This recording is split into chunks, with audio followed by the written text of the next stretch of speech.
De mídia norte-americano sale publicar que o Ministério de Visa está interessado para visitar nossa isla. Por isso aqui está para via de uma mal interpretação de comunicado de Dimas mandar for de início de mês. E a aerolínea a base de lo qual não a compreender de comunicado toma ação qual não a resultar nada bom para nossa isla.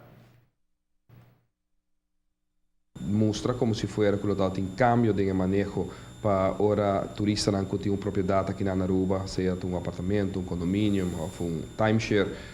que não se exigia, não se pede permisso especial, visa para pôr vir a Aruba para término mais largo que 30 dias. E me quer dizer que está passar e para portar menos communication que está no momento não é de viajar nos a procurar colegas se vêm em minha persona e através de Dimas e departamento de ATA para comunicado sali caminha que aclarar isso aqui que não tem nenhum cambio de manejo para o que se trata é que tem uma propriedade na Aruba que não pode quedar Aruba até 80 dias sem interrupção. Pero que naturalmente, no momento que queda mais largo que isso aqui, maneira da regra, maneira da lei, isso aqui não se pode canalizar via Dimas na Aruba para poder lograr permisso mais largo.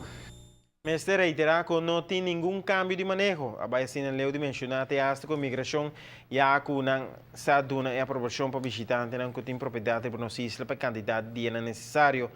Tá simplesmente se quer extender isso aqui um pouco mais, mestre passa Dimas para buscar extensão. Nós aclarar isso aqui, lamentavelmente, de semana que passa, em verdade, por mim uma notícia que não logra chegar leu sobre a oficina de turismo, Dimas e departamento de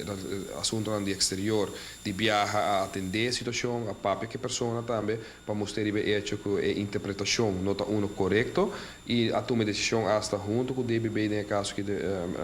buitenlandse betrekking, que lo acercar a instância para nós poder eliminar e parágrafo aqui que está hinca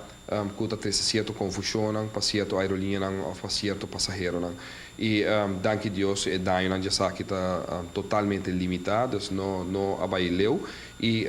danke na comunicado de imprensa que agora sa kami que aclarando isso aqui apone que daí não abai mais leu de algum porta-gente que haja uma mal interpretação de lo que está escrito de regra no momento de viajar.